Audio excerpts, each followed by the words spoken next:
북한 조선중앙통신이 김정은 국무위원장의 베이징 출발 사실을 사진과 함께 보도했습니다. 네, 오늘 오후에는 베이징에 도착할 것으로 보이지만 김 위원장의 출발지나 동선 등은 파악되지 않고 있습니다.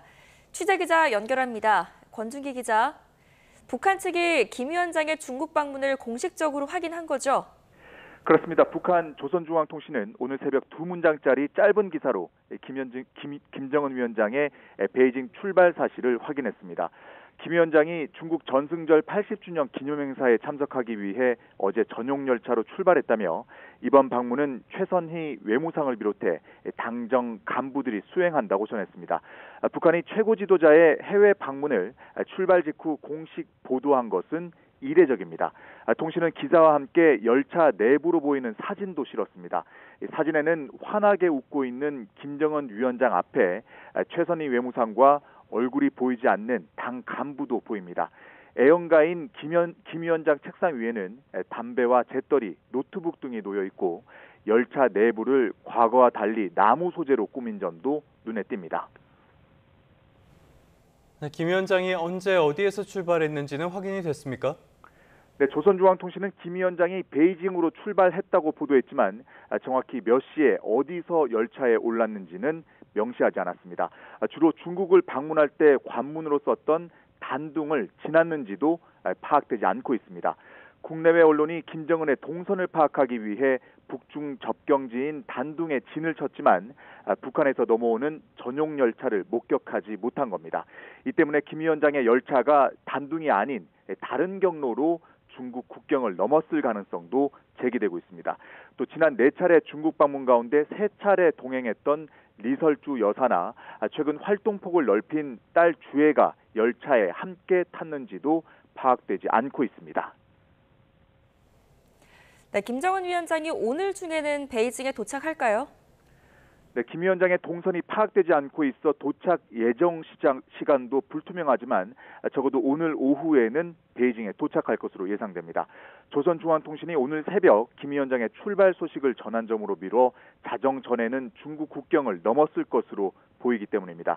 보통 평양에서 베이징까지는 20시간 정도 걸리기 때문에 오늘 오후쯤 여정을 마칠 가능성이 높아 보입니다. 또 중국 전승절 행사가 현지 시간으로 내일 오전 9시, 우리 시간으로 오전 10시에 시작되기 때문에 오늘 안에는 베이징에 도착해 중국 영빈관인 다오이타이에 묵어야 행사 참석이 원활할 것으로 보입니다. 앞서 대북 소식에 정통한 정부 관계자는 어제 오후 김 위원장이 평양을 출발한 것으로 파악됐다고 전했습니다. 이에 따라 김 위원장이 어젯밤 늦게 단둥을 거쳐 오늘 오후 베이징에 도착할 것이라는 관측이 나왔습니다. 지금까지 국제부에서 YTN 권중기입니다. 네, 김정은 위원장과 푸틴 대통령의 중국 전승절 기념식 참석을 계기로 북중러 3국 정상회담이 열릴지도 관심사입니다. 다만 북중러 공조에 대한 3국의 온도 차이가 뚜렷해서 회담 성사 여부는 불투명해 보입니다. 홍선기 기자입니다. 중국의 전승 80주년 기념식은 북한과 중국, 러시아 정상이 한자리에 모인다는 것만으로도 전 세계의 관심을 사고 있습니다. China's upcoming military parade is a chance for Beijing to show off its military hardware and its influence as a political power. 이제 관심은 북중러 정상이 한자리에 모인 김에 탈냉전 이후 처음으로 3국 정상회담이 열릴지에 쏠립니다. 그러나 북중러 정상회담에 대한 3국의 온도차가 뚜렷해서 실제 성사 여부는 미지수입니다. 일단 3국 정상회담에 가장 적극적일 사람은 김정은 위원장으로 보입니다. 미국과 패권 경쟁을 벌이는 두 나라의 정상과 나란히 서는 모습만으로도 대내외적으로 상징적인 효과가 크기 때문입니다. 이번 정승절 행사가 중국, 러시아와 함께 반서방 다각화 질서 구축에 동참하는 명분을 확보할 수 있는 그런 장점이 있습니다. 푸틴 대통령 입장에서는 김정은 위원장만큼 적극적이지는 않아도 중국을 한편으로 끌어들이는 효과를 기대할 수 있습니다. 우크라이나와의 전쟁에서 북한 말고는 이렇다 할 우군이 없던 러시아에 중국이 힘을 실어주는 모습이기 때문입니다. 반면 시진핑 주석은 바로 이런 점 때문에 북중러 밀착에 거리를 두고 싶어 합니다. 중국은 협력을 하긴 합니다만 북중러로 같이 묶이는 거에 대해서는 그것을 일종의 신냉전 구도로 되는 것은 결연히 반대한다는 그 입장을 계속 유지하고 있는데 아마도 그 입장이 크게 바뀔 것 같지는 않습니다. 그러나 손님을 초청한 입장인 시진핑 주석이 북한과 러시아에 대한 배려와 한미일 공조에 대한 경고 차원에서 전격적으로 북중러 회담에 응할 가능성도 배제하기는 어렵다는 시각도 있습니다. YTN 홍선기입니다. 베이징행 특별 열차에 오른 김정은 북한 국무위원장은 지난 2018년부터 4차례에 걸쳐서 중국을 방문해 시진핑 주석과 정상회담을 가졌습니다. 모두 북미 정상회담 전후로 진행됐다는 공통점이 있는데요. 북한은 중국의 지지를 확인하고 중국은 북한에 대한 영향력을 과시하는 의미를 가졌습니다. 신호 기자입니다. 2018년 3월 김정은 위원장은 특별 열차를 타고 베이징을 방문했습니다. 트럼프 미국 대통령과의 첫 정상회담을 논의하는 과정에서 시진핑 주석을 먼저 만나 중국과의 관계부터 다졌습니다. 3박 4일 방중 일정이 끝날 때까지 비공개로 진행됐습니다. As of right now, I'm not in a position to confirm or deny those reports from the podium. 김 위원장의 두 번째와 세 번째 중국 방문은 2018년 6월 싱가포르 북미 정상회담 직전과 직후에 이루어졌습니다. 전용기 참매 1호를 이용한 1박 2일 실무 방문이었습니다. 시 주석에게 트럼프와 나눈 대화를 공유하고 북한에 대한 지지를 확인하는 계기로 삼았습니다. 我们希望此访有助于进一步深化中朝关系，加强双方在重大问题上的战略沟通，促进地区的和平与稳定。 2019년 1월 네 번째 방문은 2월 하노이 북미 2차 정상회담을 앞두고 성사됐습니다. 3박 4일 방중 기간에 김정은 위원장은 경제시설을 시찰하며 개방 의지도 표현했습니다. 시 주석은 김정은의 생일 만찬까지 열면서 북한에 대한 중국의 영향력을 미국에 보여줬습니다. 习近平总书记夫人彭丽媛、金正恩委员长夫人李学主参加会见。会见后，习近平总书记夫妇为金正恩委员长夫妇举行午宴。 2018년부터 2019년 사이 4차례 김정은의 중국 방문이 북미 정상회담 전후로 이루어졌기 때문에 이번에도 북미 회담 가능성이 거론됩니다. 하지만 당시에는 북미 정상회담이 먼저 논의되는 상황에서 김 위원장이 중국을 방문했고 지금은 북미 간의 정상회담에 대한 협의가 없다는 점에서 근본적인 차이가 있습니다. YTN 신호입니다. 미국 트럼프 행정부는 김정은 위원장의 중국 방문에 공식 입장을 내지 않고 있습니다. 트럼프 대통령은 중국에서 반서방 진영 결집에 합류한 인도에 대한 압박을 이어갔습니다. 워싱턴 연결합니다. 신윤정 특파원. 트럼프 대통령이 조만간 중국을 방문하고 올해 안에 김 위원장과 만나고 싶다 이렇게 말했었는데 김 위원장의 방중에 대해서는 입장을 내지 않고 있네요. 네, 미국은 현재 9월 1일 노동절로 공휴일입니다. 트럼프 대통령은 공식 일정 없이 백악관에 머물고 있는데 김 위원장의 방중과 관련해 별다른 메시지를 내지 않았습니다. 백악관 역시 홈페이지를 통해 트럼프 대통령이 미국 노동자들을 위해 이룬 일자리 창출 등의 성과를 재조명하는 보도자료만 냈습니다. 트럼프 대통령과 측근들의 초점은 아직 미국과 관세 협상을 타결하지 않은 인도에 맞춰진 모습입니다. 트럼프 대통령은 오늘 트루스 소셜에 인도가 미국 제품에 관세를 없애겠다고 제안했다고 밝히면서 수년 전에 그랬어 했는데 이미 늦었다고 썼습니다.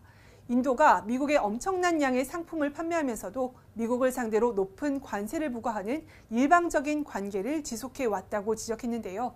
그러면서 인도가 원유와 군사제품 대부분을 러시아에서 사고 있다고 덧붙였습니다. 미국은 이런 이유로 지난달 27일부터 인도에 최고 50%에 이르는 높은 관세를 부과하고 있습니다. 트럼프의 관세 책사로 불리는 백악관 피터 나바로 무역고문도 어제 방송에 나와서 인도를 맹비난했는데요. 내용 잠시 들어보겠습니다. Putin gives Modi a discount on the crude. They refine it and they ship it to Europe, Africa, and Asia at a big premium. It fuels the Russian war machine. India is nothing but a laundromat for the Kremlin.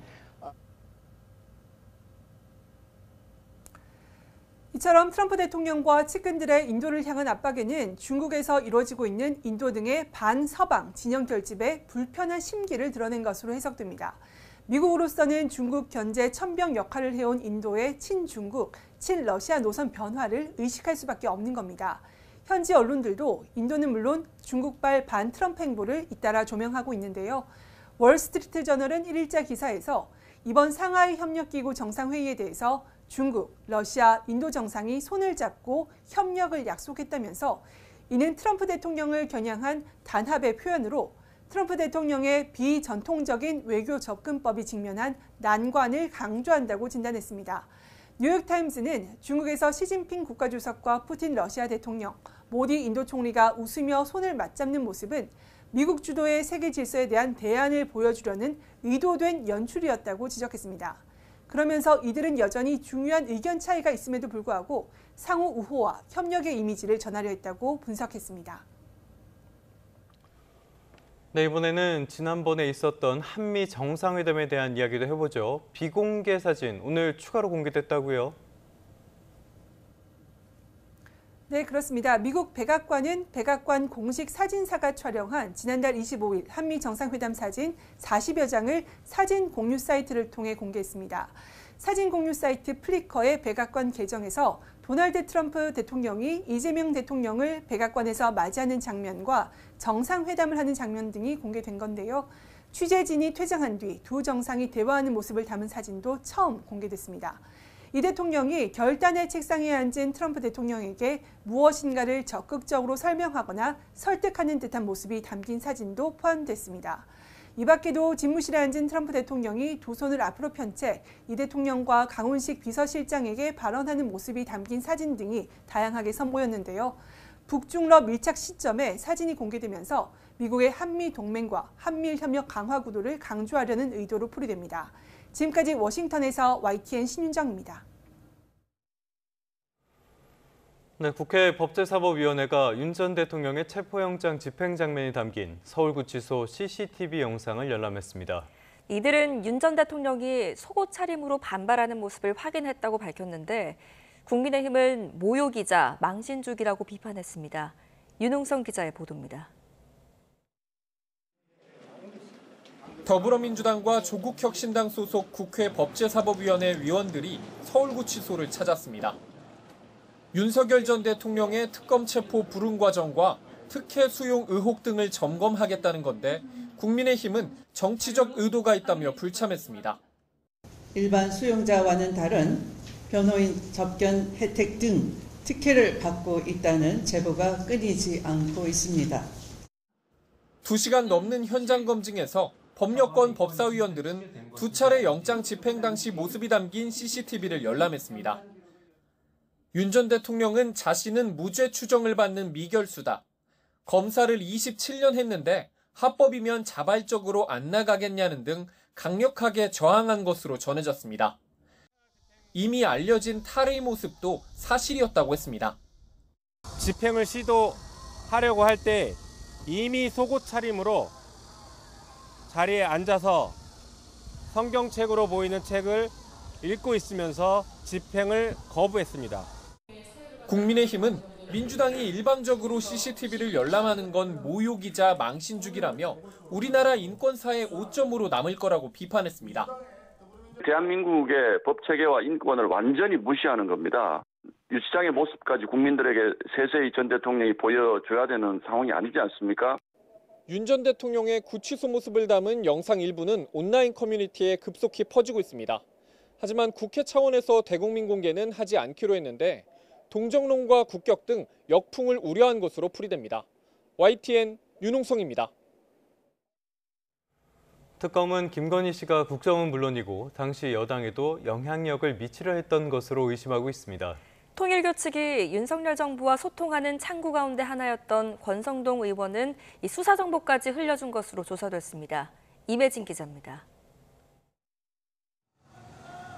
국민의힘 전당대회를 앞두고 통일교 교인들을 당원으로 가입시켜 영향력을 미치려 했다는 건 특검 수사 대상 가운데서도 민감한 사건 중 하나입니다. 특검은 이 배후에 김건희 씨가 있다고 판단하는 것으로 파악됐습니다. 통일교 전 간부 윤영호 씨 공소장을 보면 교인을 당원으로 가입시켜달라는 요청이 김 씨로부터 시작된 것으로 적시됐습니다. 특정 후보 당선을 위한 거라는 내용까지 포함됐습니다. 대통령이라도 조심스러운 전당대회에 배우자인 김 씨가 부적절한 방법으로 개입했다는 게 특검의 의심입니다. 특검은 또 통일교 측이 김 씨에게 금품을 제공한 배경으로 국정 운영에도 직간접적으로 관여하고 있었기 때문이라고 판단했습니다. 윤핵관 권성동 의원에 그치지 않고 김건희 씨까지 금품이 전달된 것에 대해 특검은 통일교 측의 투트랙 전략이었다고 평가했습니다. 특검 수사 결과 김 씨에게는 합계 2천만 원 상당의 샤넬 가방 2개와 6천만 원짜리 목걸이, 인삼차가, 권 의원에게는 현금 1억 원이 전달된 것으로 드러났습니다. 권 의원은 특히 직접 한학자 총재의 원정 도박 관련한 경찰의 수사 정보를 입수해 흘려주고 대비하도록 한 것으로 조사됐습니다. 앞서 권 의원은 SNS를 통해 통일교 측에 어떠한 수사 정보를 전달한 적도 금품을 수수한 사실도 결코 없다며 의혹을 반박했습니다. 법무부가 권 의원에 대한 구속영장 청구에 따른 체포동의안을 국회에 보내면서 다음 주에는 표결이 이뤄질 것으로 전망됩니다. YTN 임혜진입니다. 김건희 특검팀이 김 씨에게 사위 인사청탁 명목으로 명품 목걸이를 줬다고 자수한 서희건설 이봉관 회장을 오늘 소환 조사합니다. 인사 혜택을 받다고 의심받고 있는 이 회장의 사위 박성근 전 국무총리 비서실장도 함께 불려나와 조사를 받습니다. 조성호 기자입니다. 민중기 특별검사팀은 오늘 오전 10시 서희건설 이봉관 회장을 불러 조사합니다. 지난달 11일 서희건설 등에 대한 대대적인 강제 수사에 나선 지 3주 만입니다. 이 회장은 압수수색 이튿날 자신이 2022년 3월 김건희 씨에게 명품 장신구 3점을 직접 줬다고 자수했습니다. 김 씨는 같은 해 나토 순방 때 이들 3종 세트를 모두 착용했습니다. 이 회장은 선물을 건네면서 맞사위가 공직을 맡게 해달라고 청탁한 걸로 알려졌는데 검사 출신인 이 회장의 사위 박성근 변호사는 윤석열 정부 첫 국무총리 비서실장으로 기용됐습니다. 특검은 이 회장에 이어 사위 박 변호사도 오후에 소환해 조사합니다.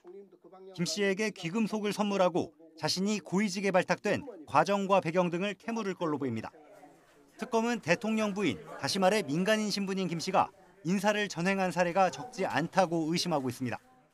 특검 관계자는 아무런 법적 권한이 없는 사람이 사익을 위해 대통령실 자원을 이용해 법치 시스템을 파괴한 의혹을 밝히는 게 수사 대상의 본질이라고 강조했습니다.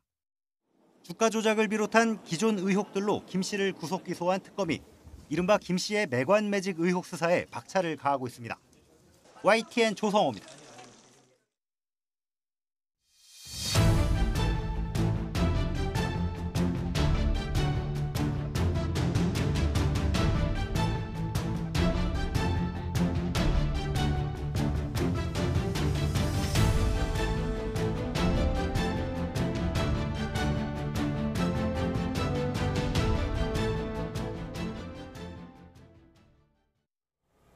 네, 이번엔 전국 상황 살펴보겠습니다. 이재명 정부 첫 번째 정기국회가 100일 동안의 대장정에 들어갔습니다. 개회식에선 여야 의원들이 한복과 상복, 이렇게 상반된 차림새로 등장해 극심한 온도차를 드러냈습니다. 황보혜경 기자입니다. 개량 한복에 색동저고리, 갖가지 쓴 더불어민주당 의원들이 환한 표정으로 국회 본회의장에 들어섭니다. 정기국회 시작을 기념하며 한국 문화 우수성을 세계에 알리자는 의미를 담아 한복을 차려입은 겁니다. 국회 개원식을 기념하고 한류 애니메이션 캐대언으로 인기가 급상승 중인 우리 한복의 우수성을 알리고자 왼쪽 가슴에 근조의회 민주주의 리본을 단 국민의힘 의원들은 내내 굳은 얼굴을 유지했습니다. 이재명 정부의 독재에 맞서 심기일전하자며 상복을 입고 결의를 다졌습니다. 상복 차림으로 본회의에 참석을 하게 되는데요. 그 의미 역시 대화와 타협이라고 하는 의회 민주주의가 죽었다는. 상반된 풍경으로 문을 연 9월 정기국회, 곧바로 청문회 슈퍼위크가 시작됩니다. 교육부 최교진, 여성가족부 원민경 장관 후보자 등 이번 주에만 4명의 인사청문회가 진행됩니다.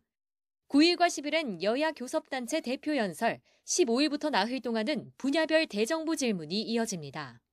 민주당은 검찰, 언론, 사법 등 3대 개혁을 반드시 완수하겠다며 개혁 골든타임을 놓치지 않겠다고 강조했습니다. 검찰개혁 엇박자 논란엔 거듭 선을 그었습니다. 당정되는 이견 없이 흔들림 없이 원팀 원보이스로 찰떡같이 뭉쳐 차돌처럼 단단하게 달려가겠습니다. 국민의힘은 민주당의 입법 드라이브를 폭주로 규정하고 대여 투쟁에 힘을 모으고 있습니다. 특히 더 센 특검법은 지방선거를 겨냥한 야당 탄압이라고 반발했습니다. 이번 정기국회에서 국민의 삶을 파괴하는 이재명 정권의 무능한 국정 운영에 대해서 처절하게 맞서 싸우겠습니다. 728조 원 규모 내년도 예산안을 두고도 민주당은 민생회복 마중물이자 주춧돌, 국민의힘은 빚잔치 포퓰리즘이라고 맞서고 있습니다. 12월 9일까지 100일의 여정은 개회식의 옷차림처럼 갈라진 풍경이 반복될 전망입니다. YTN 황보혜경입니다. 이재명 정부 들어서 첫 번째 군 수뇌부 인사가 단행됐습니다. 계엄의 여파로 현 4성 장군을 모두 교체했는데요. 군 서열 1위인 합참의장에는 육군이 아닌 공군이 내정됐습니다. 김문경 기자입니다. 관심을 모았던 이재명 정부 첫 군 수뇌부 인사가 단행됐습니다. 군 서열 1위인 합참의장에 진영승 전략사령관이 내정됐습니다. 진영승 내정자는 공사 39기로 공군 출신 합참의장 내정은 2020년 이후 약 5년 만입니다. 육군 총장에는 육사 47기 김규화 미사일 전략사령관이, 해군 총장에는 해사 46기 강동길 합참 군사지원본부장이, 공군 총장에는 공사 40기 손성락 공군 교육사령관이 각각 내정됐습니다. 또 한미연합사 부사령관에는 육사 48기 김성민 5군 단장이 자리에 올랐습니다. 이 밖에 지상작전사령관에는 육사 48기 주성훈 1군 단장이, 제2작전사령관에는 3사 출신의 김호복 중장이 이름을 올렸습니다. 인사청문회 대상자인 합참의장을 제외한 다른 사람은 대장 진급 인사와 함께 국무회의를 거쳐 임명될 예정입니다. 다만 육군 참모총장은 계엄 관련으로 구속 기소돼 휴직 상태인 박안수 육군 참모총장이 전역하는 다음 달에 취임할 예정입니다.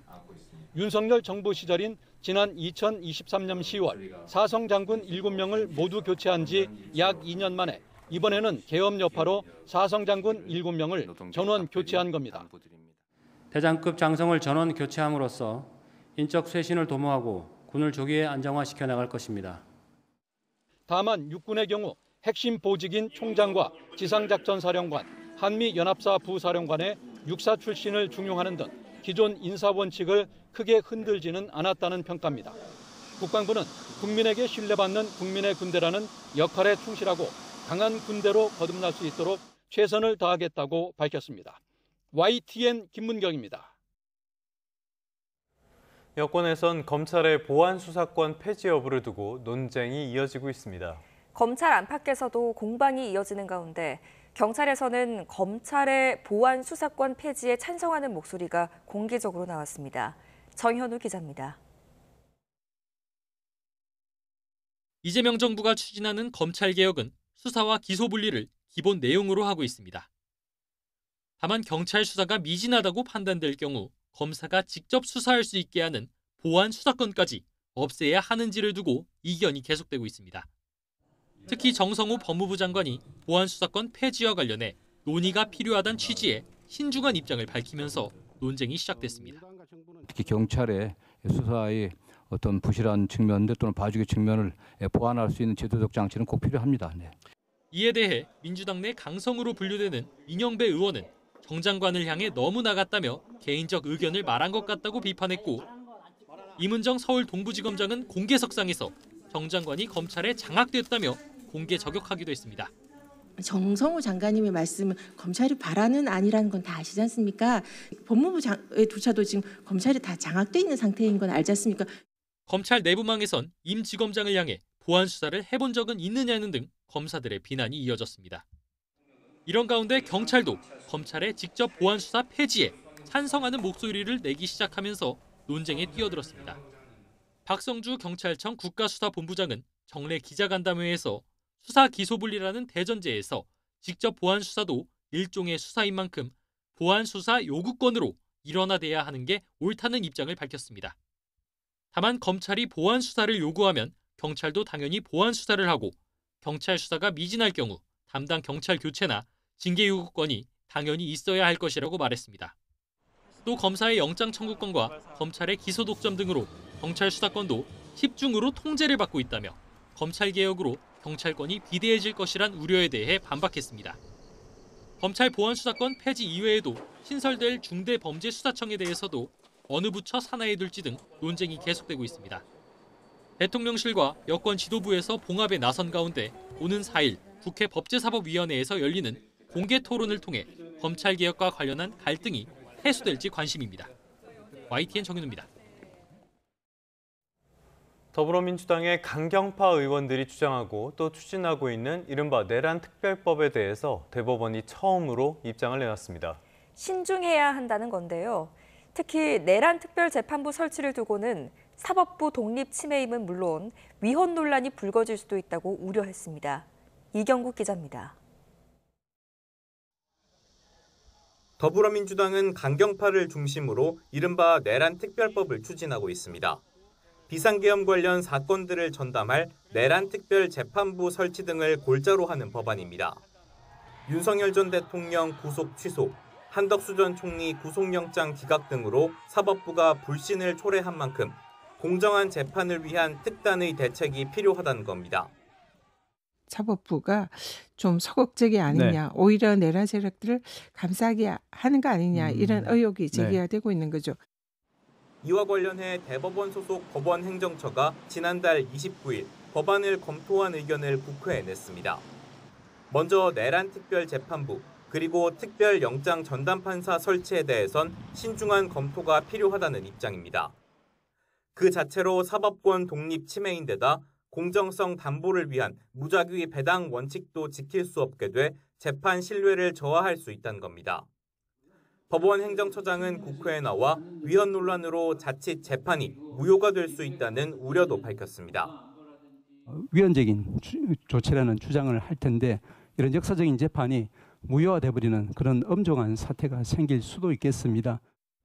국회와 대한변협 등이 참여하는 후보자 추천 과정이 정치성을 띠는 만큼 재판을 두고 정치적 논란이 불거질 가능성도 함께 지적했습니다. 내란이나 외환죄로 유죄가 확정된 인물에 대해 사면이나 감형을 제한하는 조항을 두고는 대통령의 사면권을 침해할 수 있는 만큼 추가적인 검토가 필요하다고 덧붙였습니다. YTN 이경국입니다. 다음 소식입니다. 미국의 관세 폭탄 속에서도 지난달 우리나라의 수출은 반도체와 자동차에 힘입어 증가세를 이어갔습니다. 다만 대미 수출은 급감했는데요. 아직 상호 관세 영향이 본격화하지 않았고 반도체 관세까지 예고돼 있어 불확실성은 여전합니다. 최하영 기자입니다. 지난달 우리나라 수출은 지난해보다 1.3% 늘어난 584억 달러로 집계됐습니다. 지난 6월부터 석 달 연속 월별 최대 수출 실적을 경신했습니다. 수출 효자는 역시나 반도체였습니다. 지난달 반도체 수출은 1년 전보다 27% 늘어난 151억 달러로 두 달 만에 사상 최대 실적을 갈아치웠습니다. 주력 수출품인 자동차 역시 지난해보다 8% 넘게 늘어난 55억 달러를 기록하며 힘을 보탰습니다. 대미 수출은 줄었지만 유럽과 아시아 등에서 선방한 덕분입니다. 다만 미국의 관세 폭탄으로 전체 대미 수출은 12% 주저앉은 87억 달러를 기록했습니다. 2년 반 만에 가장 낮은 수준입니다. 특히 품목관세가 매겨진 자동차가 3.5%, 자동차 부품이 14.4%, 철강이 32.1% 수출이 줄며 직격탄을 맞았습니다. 문제는 상호관세가 지난달 7일부터 부과돼 아직 영향이 본격화하지 않았고 추가 관세 충격도 남아있다는 점입니다. 미국 관세 조치가 아직 끝난 게 아니라 계속 반도체나 바이오나 의약품이나 이런 것들에 예고되어 있고 또 범위가 확장된다든가 뭐 관세율이 바뀐다거나 뭐 이런 것들도 있기 때문에 불확실성이 굉장히 큽니다. 게다가 수출이 반도체 중심으로 쏠리면서 향후 시장 경기 변화에 우리나라 수출이 크게 출렁일 수 있다는 우려도 나옵니다. YTN 최아영입니다. 트럼프 행정부는 법원이 상호관세 발효를 중단하면 한국과 일본 등 미국과 큰 틀의 무역 협상을 타결한 국가들이 합의를 지키지 않으려고 할 가능성을 우려하는 것으로 나타났습니다. 제이미슨 그리어 미국 무역대표는 지난달 29일 워싱턴 DC 연방순회항소법원에 제출한 진술서에서 행정부가 유럽연합과 일본, 한국, 영국 등과 무역 합의를 발표했다고 밝혔습니다. 이어 미국과 교육 상대국은 이런 큰 틀의 합의를 법적 구속력이 있는 문서로 만들기 위해 신속히 작업하고 있다며 트럼프 대통령은 이 합의를 앞으로 몇 달 동안 계속해서 마무리해 나갈 것으로 예상한다고 설명했습니다. 그리어 대표는 또 수입을 규제하고 다른 나라를 협상 테이블로 데려오기 위한 관세 부과 없이는 어떤 합의도 가능하지 않을 것이라면서 협상의 성공은 관세를 즉각 시행하겠다는 믿을 만한 위협에 의존하고 있다고 강조했습니다. 10% 할인 혜택이 있어서 대형마트나 병원, 전통시장 같은 곳에서 온누리 상품권을 쓰시는 분들 많으실 겁니다. 앞으로는 연매출 30억 원이 넘는 대형 가맹점에서는 이 온누리 상품권을 쓸 수 없게 됩니다. 영세 소상공인의 매출 증대라는 본래의 취지를 되살리기 위해서입니다. 박기환 기자입니다. 대형 약국이 밀집한 거리에 사람들이 끊임없이 몰려듭니다.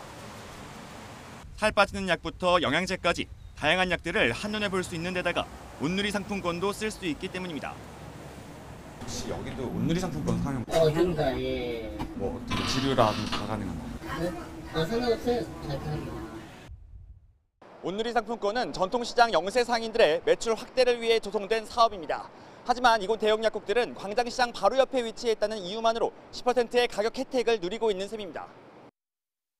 온누리 상품권 가맹점에 매출 상한선이 없다 보니 대형마트 등 대형업체들을 배불린다는 지적이 제기돼 왔습니다.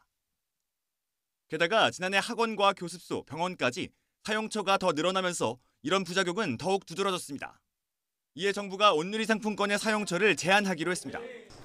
앞으로는 지역사랑 상품권처럼 연매출 30억 원 이하 가맹점에서만 쓸 수 있게 될 전망입니다. 연매출 및 업종 제한하는 방안에 대한 논의를 하셨던 것으로 알고 있고 연매출 상한제가 도입되면 또 어느 정도 또 불편하실 수 있기 때문에 온누리 상품권이 보다 활성화될 수 있도록 이번 개선안은 국회에서 전통시장법 개정안이 통과된 뒤 시행될 예정입니다. YTN 박견입니다. 경기 평택시에 있는 화장품 업체에서 기계가 폭발해 11명이 병원으로 옮겨졌습니다. 또 서울 면목동에서는 만취 운전자가 몰던 차량이 중앙분리대를 넘어 마주오던 차를 들이받아 2명이 다쳤습니다. 사건 사고 소식 윤태인 기자가 취재했습니다. 다리가 파손돼 주저앉은 기계 주위로 경찰 통제선이 쳐졌습니다. 휘어진 철판이 떨어져 있는 등 주변이 온통 아수라장입니다. 경기 평택시에 있는 한 화장품 업체에서 화장품 포장지를 팽팽하게 만드는 데 쓰는 스팀 기계가 폭발했습니다. 이때 뿜어져 나온 뜨거운 증기에 작업자 11명이 다쳐 병원으로 옮겨졌습니다. 이 가운데 3명은 양쪽 다리에 2도 화상을 입는 등 중상인 것으로 파악됐습니다. 생명에 지장이 있는 분들은 없고요. 화상 전문 병원에 이송하신 분 있어요. 3분 정도 가셨네요. 경찰은 국립과학수사연구원과 추가 합동 감식을 벌여 구체적인 사고 원인을 조사할 방침입니다. 옆으로 넘어진 SUV를 소방대원들이 살펴봅니다. 바로 옆에는 보닛이 처참하게 부서진 승용차 한 대가 서 있습니다. 차가 뒤집어지고 이제 범퍼가 부서졌었어요. 파편이 되게 많이 있었던 것 같아요. 서울 면목동 용마터널 입구 근처에서 중앙분리대를 넘은 승용차가 마주오던 차량 2대를 들이받아 2명이 다쳤습니다. 경찰은 A씨가 혈중알코올 농도 면허 취소 수준의 만취 상태로 운전하다 사고를 낸 것으로 보고 위험운전 치상 혐의로 입건해 조사하고 있습니다. 경기 김포시 수도권 제2순환고속도로에서는 3톤짜리 화물차가 중앙분리대를 들이받고 쓰러져 운전자가 다쳤습니다. 또 화물차 적잠에 실려있던 술병들이 쏟아지면서 한때 한 개 차로가 통제됐습니다. YTN 윤태인입니다. 최악의 가뭄으로 강릉의 주상수원 저수율이 2차 저지선인 15% 아래로 떨어지며 강릉시가 긴급 대책을 내놨습니다. 민관군 급수 차량을 총동원해서 저수지에 물을 채우고 대형 숙박업소와 식당에는 축소 운영을 권고했습니다. 송세혁 기자입니다. 강릉 오봉저수지 두 굴 따라 급수차 10여 대가 줄지어 서 있습니다. 2차 저지선인 저수율 15%마저 무너지자 운반급수에 나선 겁니다. 오봉저수지에 설치된 지름 150mm 관입니다. 급수차 호수를 이 관에 연결하면 물이 곧바로 저수지로 공급됩니다. 강릉시는 하루 민관군 급수차 400대를 동원해 저수지 3.5km 구간에서 15,000톤의 물을 공급할 계획입니다. 하루 생활용수 사용량의 18%에 해당하는 양입니다. 홍제 정수장에선 소방차 70여 대가 하루 2천여 톤의 물을 공급 중이고 군 당국도 물탱크차 400여 대를 지원하기로 했습니다. 차로 공급을 하고 시작하기 때문에 그렇게 완전히 제로가 되기까지 만들지는 않을 겁니다. 절수 대책도 한층 강화됐습니다. 강릉시는 대형 숙박업소에 객실 3분의 1 축소 운영을 권고했습니다. 앞서 시의 협조 요청에 따라 수영장과 사우나는 이미 운영을 중단하거나 축소했습니다. 취소 요청도 많고 저희도 지금 축소 운영 쪽으로 아마 좀 돌리지 않을까 싶습니다. 식당에도 영업시간 단축을 당부했습니다. 저희 저녁 장사는 거의 안 하다시피 해요. 근데도 뭐 여기서 단축을 하면 문 닫으라는 얘기네. 강릉시는 저수율이 10% 아래로 떨어질 경우 시간제 급수나 격일 단수까지 검토할 방침입니다. YTN 송세혁입니다. 현재 서울 등 중부지방은 대부분 비가 그치거나 약한 비만 산발적으로 내리고 있습니다. 반면 제주도와 남부지방은 시간당 10에서 20mm의 제법 강한 비가 내리고 있고 제주도에는 호우특보도 발효 중인데요. 강원과 충청 지역의 비는 낮 동안 모두 잦아들겠지만 남부지방은 저녁까지 최고 60mm의 비가 더 내리겠고요. 일부 지역에서는 시간당 30mm 안팎의 강한 비가 벼락과 돌풍을 동반하며 쏟아지겠습니다. 현재 기온 보시면 일부 남부와 제주도를 제외한 대부분 지역은 열대야가 한풀 꺾인 모습입니다. 현재 서울 기온 22.2도, 안동 23.8도, 창원은 25.4도를 나타내고 있습니다. 하지만 낮 동안에는 전국적으로 무덥겠습니다. 서울 한낮 기온 32도, 광주 31도, 대구도 32도까지 오르겠습니다. 당분간 늦더위가 계속되는 가운데 곳곳에 소나기도 자주 내릴 전망입니다. 날씨였습니다.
네, 중국의 전승절 80주년 열병식에 참석할 북한 김정은 위원장의 방중 선발대가 베이징에 도착했습니다. 시진핑 주석은 상하이 협력기구 정상회의에서 진영 대립에 반대한다며 미국을 견제하는 발언을 내놨습니다. 베이징 강정규 특파원이 현장 취재했습니다. 일요일 오후 예정이 없던 고려항공 2편이 베이징 수도공항에 착륙했습니다. 승객 70명을 태울 수 있는 여객기 1대와 화물 중량 50톤짜리 수송기 1대입니다. 북한 김정은 위원장의 의전과 경호팀, 취재진 등 방중 선발대로 추정되는데 공항에서 승용차와 버스를 나눠 타고 이곳 주중 북한 대사관에 들어간 거로 전해졌습니다.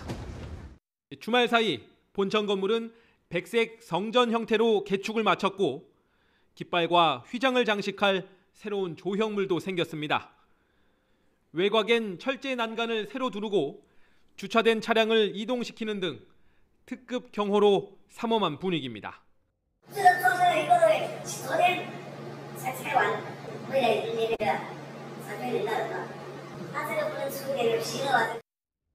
김 위원장은 지난 2019년 4차 방중 때처럼 1호 열차를 타고 육로로 이동 중입니다. 당시엔 밤 10시 15분 단둥역을 통과한 뒤 이튿날 오전 11시쯤 베이징역에 도착했습니다. 김정은이 묵게 될 랴오이타이 국빈관은 17개 전각 모두 만실입니다. 앞서 텐진에서 열린 상하이 협력기구 회의를 마친 각국 정상 대부분이 열병식에도 참석하기 때문입니다. 기조 연설에 나선 시진핑 주석은 관세 전쟁을 촉발한 미국을 이렇게 애둘러 비난했습니다. 反对冷战思维，阵营对抗，支持以世界贸易组织为核心的多边贸易体制。 그러나 열병식 당일天安门 망루에 처음 나란히 서는 북중러 정상. 냉전 시대로 시계를 거꾸로 돌려놓는 상징적 장면이 될 공산이 큽니다. 베이징에서 YTN 강정규입니다. 김정은이 집권 이후에 한 차례도 서지 않았던 다자외교 무대에 데뷔하는 배경에는 여러 가지 노림수가 있는 것으로 보입니다. 우선 소원했던 북중 관계 복원에 시동을 걸면서 북중러 연대를 강화하려는 의도가 깔린 것이라는 분석부터 나오는데요. 이종원 기자가 짚어봤습니다. 김정일 시절부터 중단된 북한 정상의 다자외교 무대 참석은 김일성 주석 생전엔 비교적 활발했습니다. 김일성의 마지막 다자회의 참석은 1965년 인도네시아 반둥회의 10주년 기념행사였고 1980년엔 티토 유고 대통령 장례식에도 참석했습니다. 김정은의 중국 전승절 열병식 참석은 집권 14년 만에 처음이자 북한 정상으로는 45년 만에 오르는 다자외교 무대입니다. 김정은이 한 10여 년 이제 통치를 하니까 정권의 기반도 확고해지고 자기 나름대로도 이제 자신감이 생기니까 국제 행보를 하는 게 아닌가. 이처럼 파격적인 선택을 한 배경으론 무엇보다 소원했던 북한과 중국은 물론 러시아까지 외교적 이해관계가 맞아떨어진 점이 거론됩니다.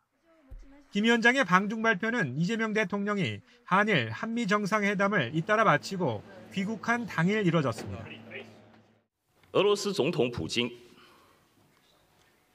朝鲜劳动党总书记、国务委员长金正恩 서로 계산법은 다르더라도 한미일 협력에 대한 맞대응에 공감했기 때문이란 건데 북한이 외교적 고립에서 벗어나 핵보유국 지위에 대한 반서방 진영의 암묵적인 인정을 노린 거란 해석도 나옵니다. 김정은, 시진핑, 푸틴이 나란히 서게 될天安门 광장 망루엔 중국을 추종하는 20여 개국 정상들도 함께 오르기 때문입니다. 그렇게 같이 모인다라는 것은 그 국가의 정통성을 인정하는 의미가 있고 특히 북한의 정통성이 부인당하는 가장 핵심인 핵에 대해서도 암묵적인 묵인 혹은 사실상의 인정. 2018년과 2019년 북미 정상회담 전에도 북중 정상회동이 있었다는 점에 비춰 김정은의 방중이 향후 트럼프와의 협상 준비 차원일 수 있다는 분석도 있습니다. 또 러시아 파병 이후 처음으로 마주하게 되는 푸틴과의 회담에서 김정은이 내놓을 파병 청구서에도 관심이 쏠립니다. YTN 이종원입니다. 김정은은 굵직한 해외 일정 때마다 전용 열차인 태양호를 이용했습니다. 박격포에 방탄용 벤츠 승용차까지 통째로 실을 수 있어 움직이는 요새로도 불리는 열차입니다. 나혜인 기자가 취재했습니다. 지난해 북한 매체를 통해 공개된 김정은 위원장의 전용 열차 태양호입니다. 열차 한 칸을 완전히 개방한 채 연설하는 김 위원장 옆으로 최고급 벤츠 SUV 한 대가 실려 있습니다. 열차도 안에 실린 벤츠 차량도 모두 방탄 기능을 갖춘 것으로 알려졌습니다. 김정은 같은 경우는 어디 갈 때 화장실도 다 들고 가지 않습니까? 그러니까 그런 것까지 다 합하면 결국 이제 10개의 이게 량이 10개의 열차가 필요한데 그게 이제 이렇게 무거운 이유는 방탄 기능 때문에 그래요. 김 위원장이 해외에 나갈 때마다 열차 이용을 선호하는 건 이처럼 안전성이 가장 큰 이유로 꼽힙니다.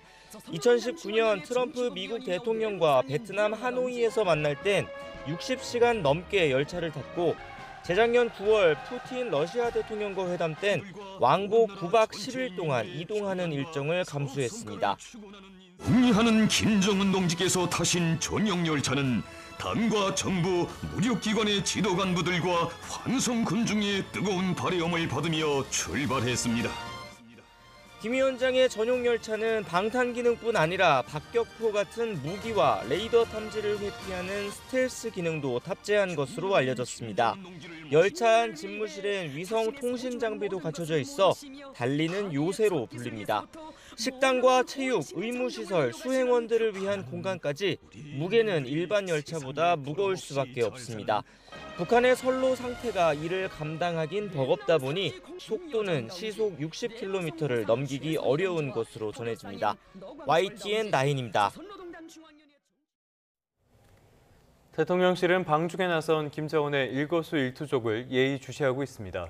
북중러 3국의 밀착이 앞으로 한반도 정세에 미칠 영향에 촉각을 곤두세우는 모습입니다. 정인용 기자입니다. 이재명 대통령이 3박 6일간의 미국, 일본 방문 일정을 마치고 귀국한 지난달 28일. 순방에 동행했던 강훈식 대통령 비서실장은 김정은 북한 국무위원장의 중국 전승절 열병식 참석을 사전에 알고 있었다는 사실을 공개했습니다. 트럼프 대통령과의 첫 한미 정상회담에도 이런 영향이 기본으로 깔렸었다고 설명했습니다. 김 위원장이 다자 외교 무대에 첫 발을 디딜 거란 정보를 미리 입수하고 10월 말 경주 에이펙 정상회의를 또 다른 대화의 계기로 염두에 뒀을 거란 해석이 나왔습니다. 한반도에도 평화를 좀 만들어주셔서 김정은과도 만나시고 북한에 트럼프 월드도 하나 지어서 거기서 저도 골프도 칠 수 있게 해주시고. 실제로 대통령실의 한 고위 관계자는 YTN에 김 위원장의 이번 방중은 우리에겐 플러스 요인이라고 말했습니다. 고립에서 벗어나 다른 정상들의 얘기를 자꾸 들어야 대화의 동인도 생긴다는 취지입니다. 김정은 위원장이 과거 북미 대화를 재개하기 전에 중국에 먼저 가서 사전 조율과 지지 확보 과정을 거쳤다는 점 또한 이런 전망을 뒷받침했습니다. 물론 그때와 지금은 상황이 완전히 다르다는 반론 역시 만만치 않습니다. 미국과 중국의 갈등이 이전보다 훨씬 심해졌고 북한의 핵능력은 고도화됐기 때문입니다. 북한이 비핵화를 전제로 한 대화엔 나설 수 없다고 확실히 선을 긋고 있는 만큼 북미 대화 자체가 불투명하다는 관측이 정부 내에서도 적지 않습니다. 이것도 미국과의 정상회담을 위한 사전 포석이다. 반대 방향으로 갈 가능성에 대해서도 대비를 해야 된다고 생각합니다.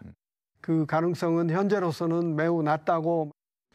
북한이 러시아에 이어 중국까지 뒷배로 확실히 둘 경우 대화 재개의 문턱이 더 높아질 수 있다는 우려마저 나옵니다. 한미일 대 북중러라는 신냉전 구도의 고착일지 아니면 북미 대화 재개의 물꼬가 트일 계기일지 김정은 위원장의 방중 열차에 대통령실의 시선도 집중돼 있습니다. YTN 정인용입니다.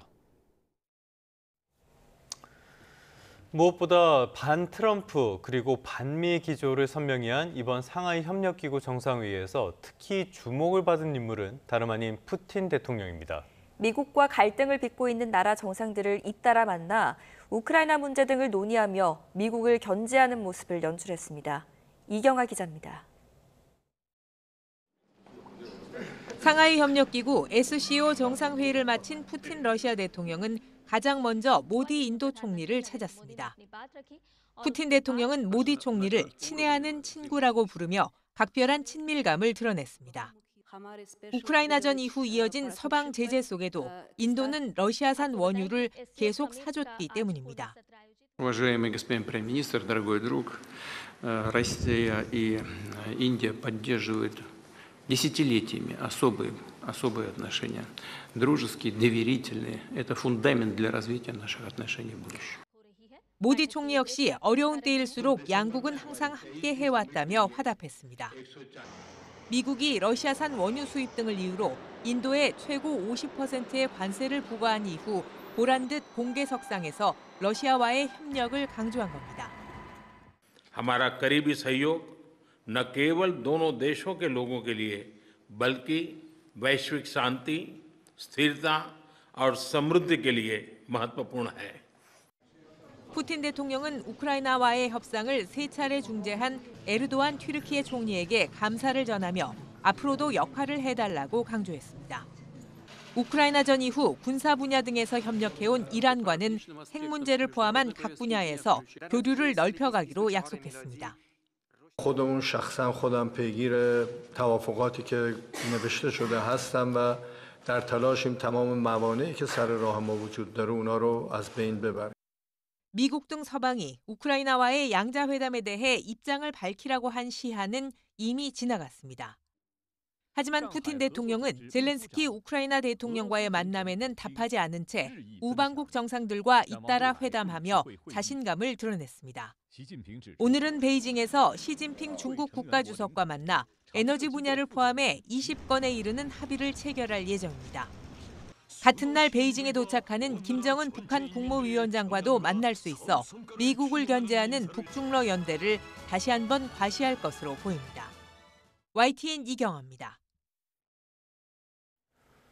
지난 주말 충북 단양에서 수상 스포츠인 전동 서프보드 교육을 받던 20대 여성이 모터보드와 충돌해 숨졌습니다. 사고 이후에 교육 프로그램은 전면 중단됐고요. 경찰은 사고 경위를 조사하고 있습니다. 김기수 기자입니다. 선착장을 빠져나온 구급차 한 대가 교차로를 지나 빠르게 이동합니다.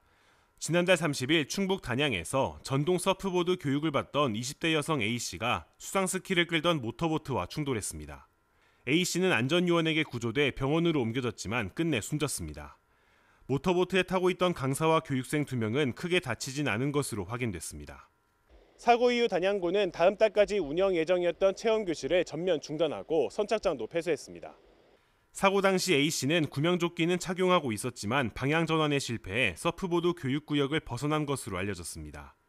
단양구는 사고 발생 5분 전 A씨가 한 차례 교육구역을 벗어나 강사에게 주의를 받았고 이후 다시 물로 나가는 과정에서 구역을 이탈하면서 사고가 난 것으로 파악하고 있습니다. 해당 체험교실은 단양군이 수상스포츠연합회에 위탁해 운영해왔습니다. 사고 당시 물에 떠있는 부표로 구역을 나눴지만 서프보드와 모터보트처럼 속도와 동선이 전혀 다른 수상기구들이 서로 멀지 않은 곳에서 운영됐던 것으로 파악됐습니다. 또 현장에는 안전요원과 강사 등 모두 6명이 배치돼 있었지만 충돌 사고는 막지 못했습니다. 유족 측은 안전요원이 충분했음에도 사고를 막지 못했다며 안전관리에 문제가 있다고 주장하고 있는 것으로 전해졌습니다. 경찰은 국립과학수사연구원에 부검을 의뢰하고 유족이 제기한 문제 등을 토대로 안전수칙 준수 여부 등을 조사할 방침입니다. YTN 김기수입니다.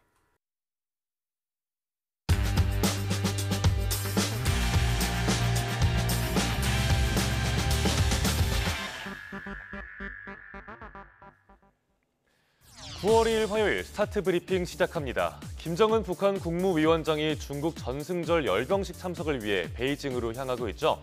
오늘 아침 신문에서 다룬 관련 기사들 모아봤습니다. 김 위원장은 전용 특별 열차를 타고 베이징으로 가고 있습니다. 1시간 20분이면 가는 비행기 대신에 20시간이나 걸리는 느린 열차를 택한 건데 그 이유를 한겨레 신문이 분석했습니다. 우선 전용기인 참매 1호는 옛 소련 시절인 1980년대 만들어진 단종된 노후 기종입니다. 푸틴 대통령 등 다른 정상들의 최신형 전용기와 비교당하는 모습을 피하기 위해서라는 분석이 나옵니다. 느리더라도 전용 열차인 태양호를 타면 동분서주하는 지도자의 이미지를 강조하는 효과가 있고요. 그리고 중국 쪽에 최고예우를 받는 그림을 만들 수 있습니다. 압록강을 넘어서는 순간부터 중국 기관차가 태양호를 이끌기 때문입니다. 국경 부근인 단둥역 쪽에서 김 위원장의 방중 환영 행사가 열릴 수도 있습니다. 북한 의전팀이 김 위원장이 머물 호텔을 따로 준비하지 않았다는 이야기도 들리는데요. 방중 기간 전용 열차를 숙소로 쓸 가능성도 있어 보입니다. 다음 서울신문입니다. 이번 열병식은 김 위원장의 다자외교 데뷔 무대이기도 하죠. 부인 이설주와 딸 주애가 동행할지에도 관심이 쏠립니다. 앞선 4차례 방중 일정 중에 3번은 이설주, 하노이 회담 때는 김여정 부부장이 함께했습니다. 만약 시진핑에게 주회를 소개한다면 후계자 공식화의 가능성이 큽니다. 이번에 북중러 3자 회담이 열릴지는 아직 물음표지만 북러 회담은 확정입니다. 김 위원장, 북중 정상회담에선 양국 관계 복원과 경제 협력에 초점을 둘 걸로 보입니다. 북러 회담에선 우크라이나 파병 대가를 논의할 걸로 보이고요. 김 위원장이 열병식에 참석하는 다른 정상들과 소통을 할지도 관심인데요. 우리 측의 대표인 우원식 국회의장과 인사를 나눌지도 주목됩니다. 이런 가운데 베이징은 열병식 손님맞이로 분주합니다. 통제와 검열이 상상해도 시민들은 열병식에 대해서 기대하고 있다는데 달콤살벌한 베이징의 분위기, 경향신문이 정리했습니다.天安문 광장은 어제부터 시민들의 출입이 통제됐습니다. 인근 도로도 한산한 모습이죠. 광장 근처는 군인이, 지하철역과 관공서 쪽에는 경찰이 배치돼 있습니다. 거리 사진을 찍자 보안 요원이 휴대폰 검사도 했다고 하고요. 또天安문 인근 거주자도 신분 확인이 돼야 통과할 수 있을 정도로 통제가 강화됐습니다. 열병식 당일에 베이징 지하철은 거의 폐쇄되고 새 학기의 개학도 미뤄졌습니다. 이런 가운데 중국 관영 CCTV는 항일 전쟁을 주제로 한 프로그램을 내보내면서 전승절의 분위기를 띄웠습니다. 이렇게 통제는 삼엄하지만 그래도 시민들은 열병식에 대한 기대감을 내비치고 있습니다. 열병식 불참을 권유한 일본이 괘씸하다는 반응도 있었고요. 네, 그런가 하면 어제 텐진에서 상하이 협력기구 SCO 정상회의가 열렸습니다. 반미 구심점을 노리는 시진핑 주석이 발표한 텐진 선언의 내용, 동아일보가 정리했습니다. SCO는 2001년에 중국과 러시아 주도로 만들어진 지역 안보 협력기구입니다. 중국은 SCO를 반서방 성격의 다자 협력체로 운영하고 있습니다. 텐진 선언엔 비차별적인 다자 간 무역 체제를 지속적으로 수호하고 강화할 거란 문구가 담겼는데요. 미국 트럼프 행정부의 일방적인 고율 관세 정책을 겨냥한 거죠.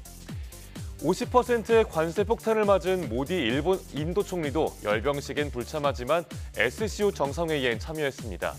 시진핑 주석은 SCO 안보 대응센터와 개발은행을 설립했다고 했는데요. 안보와 경제협력기구를 세워서 반미 결집을 강화하려는 걸로 풀이됩니다.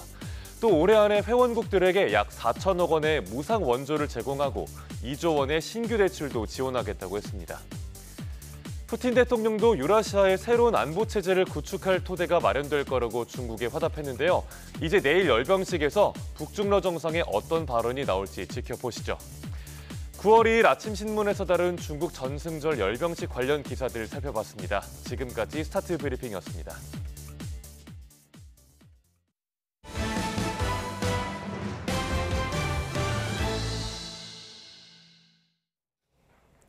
버려지는 폐기물을 재활용해서 기존보다 한 단계 더 업그레이드된 제품으로 재탄생시키는 걸 업사이클링이라고 하는데요.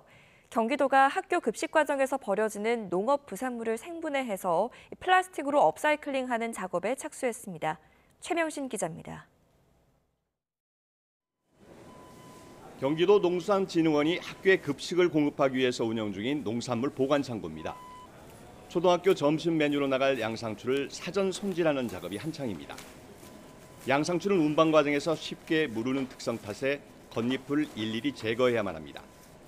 부산물이 절반 가까이 나오다 보니 대형 자루가 금세 수북해집니다. 이렇게 지난해 경기도 내 학교 급식 전처리 과정에서 발생한 부산물은 2,000톤에 육박합니다. 모두 쓰레기로 분류돼 처리 비용도 만만치 않습니다. 이에 경기도 농수산진흥원이 급식 부산물 업사이클링에 나섰습니다. 친환경 플라스틱 소재 기업과 손잡고 양상추를 활용해 생분해성 랩과 식품용 비닐 등 5종류의 제품을 개발하기로 했습니다. 이런 전처리에서 나온 폐기물을 가지고 그런 제품을 만들면 이 친환경 농산물에 사용하는 모든 제품이 친환경을 쓰게 되는 효과가 되는 거죠.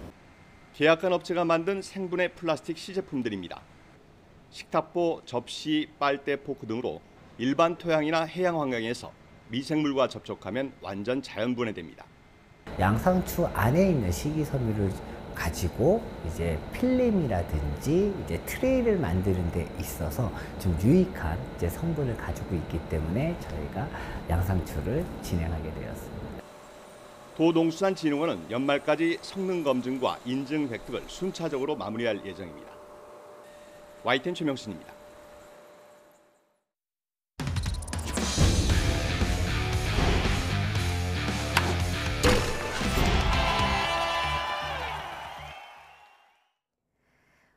토요일 스포츠 뉴스입니다. 홍명보가 북중미의 강호, 미국 멕시코와 평가전을 치르기 위해 월드컵 개최국인 미국 뉴욕에 입성했습니다. 축구 국가대표팀은 이번 평가전의 현지 적응은 물론 강호를 상대로 한 전술과 조직력을 다지는 시험대로 삼는다는 계획입니다. 뉴욕에서 이승윤 특파원이 전해드립니다. 축구 국가대표팀이 10회 연속 월드컵 본선 진출 확정 이후 첫 평가전을 위해 2026 북중미 월드컵 공동 개최국인 미국에 입성했습니다.